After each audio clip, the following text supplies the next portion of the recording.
Hello, I am Kathy from House of TOEFL, and today we're going to be talking about speaking question 6. Now, a lot of students find this question very difficult, so I decided to make a very brief video about question 6, what to expect and how to answer. So let's start with the basics. First of all, question 6 is the final speaking question. There is no question 7.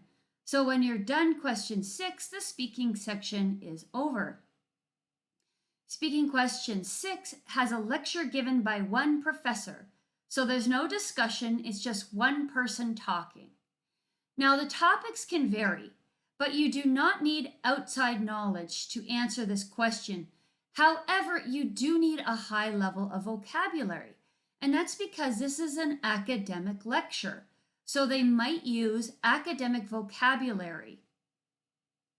Now, the lectures are about 2 minutes. I've noticed some of them can go slightly over 2 minutes, but they don't go very much over 2 minutes. They're approximately 2 minutes. Then you have 20 seconds to prepare your answer and 60 seconds to speak.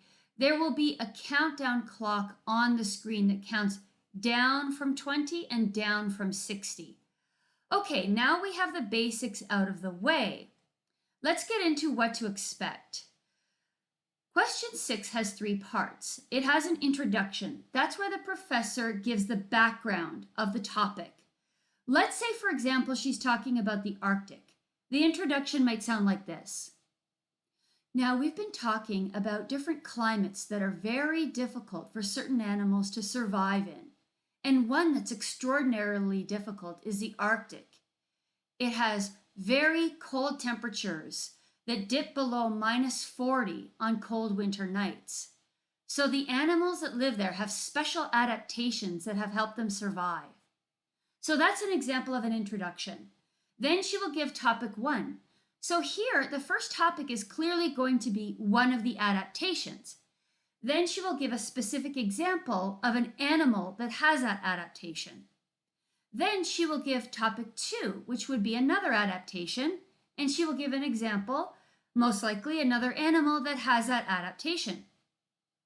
Of course, you need to gather all this information when you answer.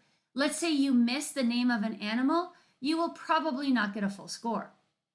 Okay, I just want to say that there are possible exceptions. I have heard lectures that are experiments, or I've heard lectures about why archaeologists believe certain things, and so on.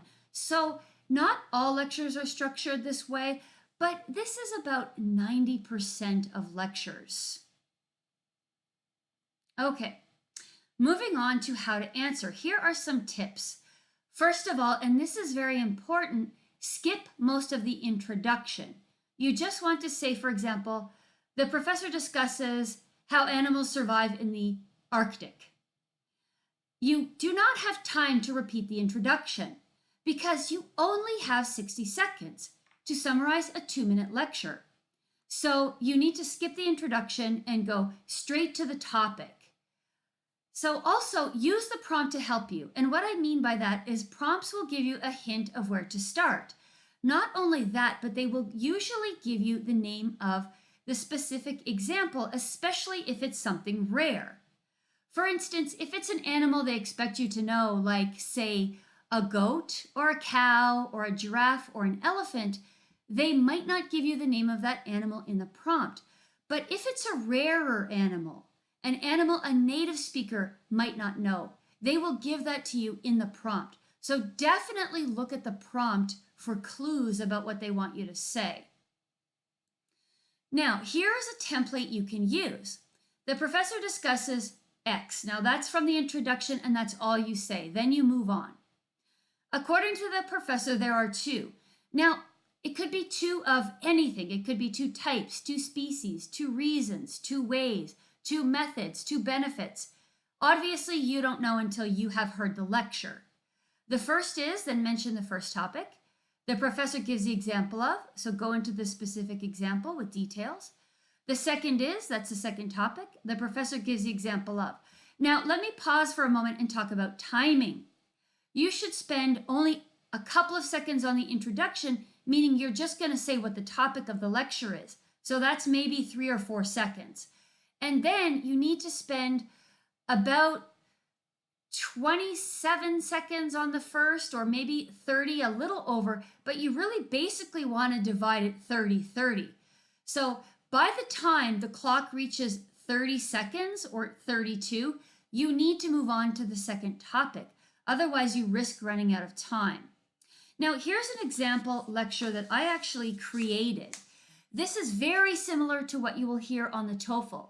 Listen for the fact there's 3 parts to it, and I will pause in between these 3 parts so you can catch what I mean by that, okay?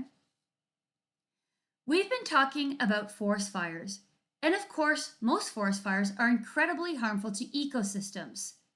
They are disruptive to these delicate ecosystems and cost millions of dollars a year. However, it might surprise you to learn that, in fact, forest fires can offer several benefits to plants in a forest. One benefit is that fires allow sunlight to reach the forest floor because leaves that are part of the canopy are burned and cleared away. This is beneficial to plants that cannot tolerate the shade of the canopy or compete with plants that are able to grow without sunlight. For instance, there is a tree in California called the redwood tree. The saplings, the juvenile trees, require a great deal of sunlight to grow. Sunlight that is not available when there is a large canopy blocking out the sun. However, since a lot of these leaves get burned up in the fire, the redwood saplings are able to obtain the sunlight they need to grow into fully mature trees. Another benefit to forest fires is that they clear out invasive species. Sometimes species that do not belong in the forest are brought to the forest by wind, birds, or other human activity. These invasive species harm native species by taking resources like sunlight and water from the native plant species, and a fire can wipe these out. For instance, an invasive species called the knotwood plant can easily spread in a forest because it reproduces quickly and can grow in a variety of conditions. It has deep roots which absorb a lot of water and therefore harms the native plants. But after a fire, the knotwood plant is wiped out, and native species can begin to thrive again because they can get the water they need to grow. Okay, here's the prompt. Using the example of the redwood tree and the knotwood plant, explain the 2 benefits of forest fires. Okay, so I want to give you my sample answer. I don't have a timer, but this should be about 60 seconds. The lecture discusses forest fires. According to the professor, there are 2 benefits to forest fires. The first is that the fire allows sunlight to reach the forest floor, which benefits some plants that can't grow well in the shade. The fire burns away the canopy, and these plants are able to grow. The professor gives the example of the redwood tree. The juvenile redwood needs a lot of sunlight to grow, which it cannot get if there is a canopy that blocks out the sun. But after a fire, many of the leaves are burned away, and the redwood can get enough sunlight to grow. The second benefit is that a forest fire can clear away invasive species that do not belong in the forest and can cause harm, because they take sunlight and water from native species. The fire burns them away. The professor gives the example of the knotwood plant. It has deep roots and absorbs a lot of water that harms native plants. After a fire, the knotwood plant is wiped out, and the native species can begin to grow well again because they can get enough water. Now, I hope you noticed I spoke a lot faster when I gave my response than when I gave the lecture. So why? Because the lecture is 2 minutes and your response is only 1 minute. So you do have to speed up a bit to get all the information onto the recording. Now let's talk for a moment about how you are graded. The highest score is a 4. Each speaking is scored on a scale of 0 to 4.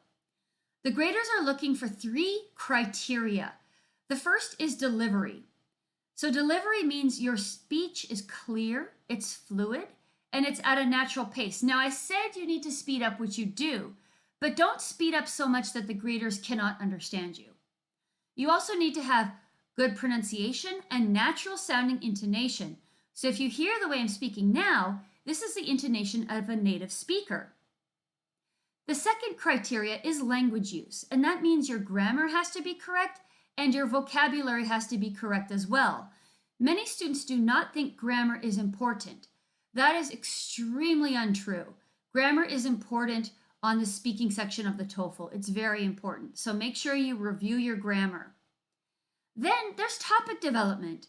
That means your content is accurate, so you accurately presented the information in the lecture, and it has to be fully developed. So that means that you have to include the most important information before the lecture is over. And your ideas have to flow together in a way that's easy for the graders to follow, so the graders should not have to struggle to understand you. Okay, so again, I'm Kathy from House of TOEFL. And you can find my website at www.houseoftoefl.com. There I have a blog and all my videos are available there. Also, I have a Facebook group called House of TOEFL. And at my Facebook group, students often ask me questions and I answer them. And people can find speaking partners and other resources. So I encourage you to join us on Facebook. Okay, that is everything for speaking question 6. And as always, good luck on your TOEFL.